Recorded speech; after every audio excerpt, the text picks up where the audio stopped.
Hello, this is Hn-Retinaws, episode 11, week 12.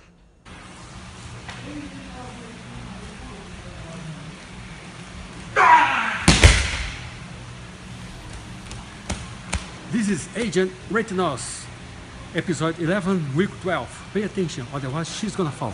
Who is she? The lens. This is our group photo. Our residents and fellows all together in the iBank Foundation in Goiânia, Brazil. This is Goiânia, Brazil.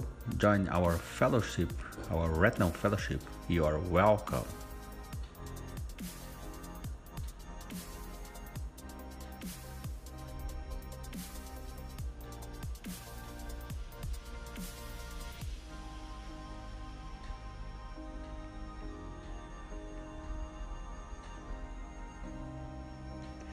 Matthew Hill, please. I am Matthew Hill, and this is Hn-Retinaws. This channel is designed for ophthalmologists, residents, and fellows to better understand retinal surgery from the iBank Foundation in Goiânia, Brazil. Let's begin. Dr. Nakamura, what the case is? Yeah, the case, Dr. Francisco, is dislocated lens to the posterior pole. Dr. Nakamura, this is another inverted vitrectomy?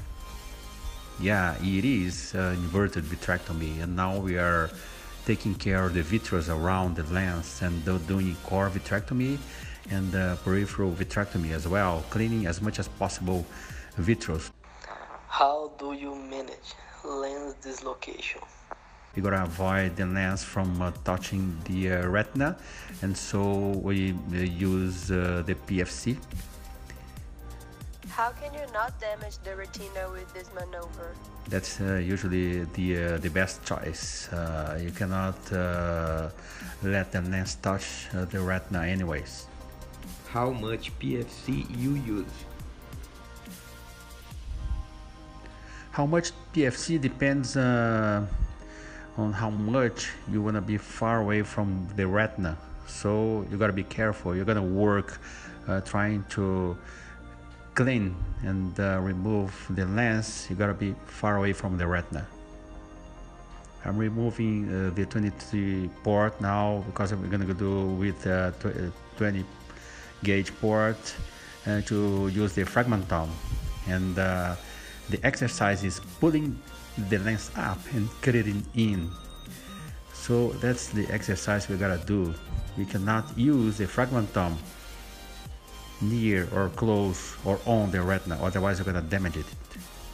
In the settings, usually you gotta use not much power. Usually everything is moderate, like over 20 pulses a minute, and good vacuum depending on the lens hardness, and you gotta do whatever you think it's comfortable for you depending on the lens hardness. This is a moderate one.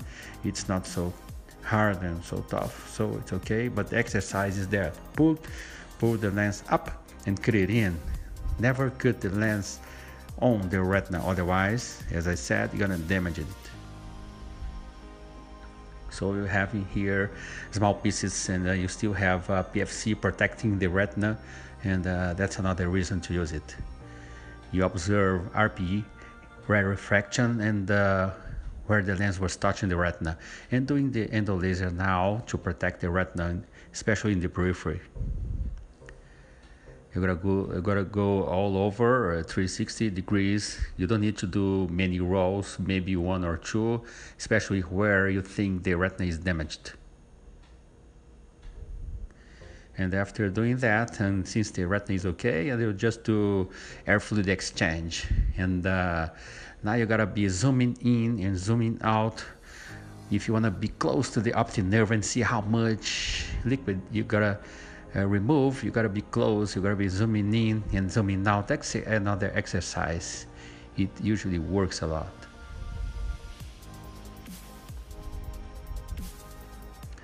At the end of the case, a small stitch, and where you did the 20 gauge sclerotomy, and you close the conj, and it's over, and the take things off, put a gas in, it's better. Thanks a lot.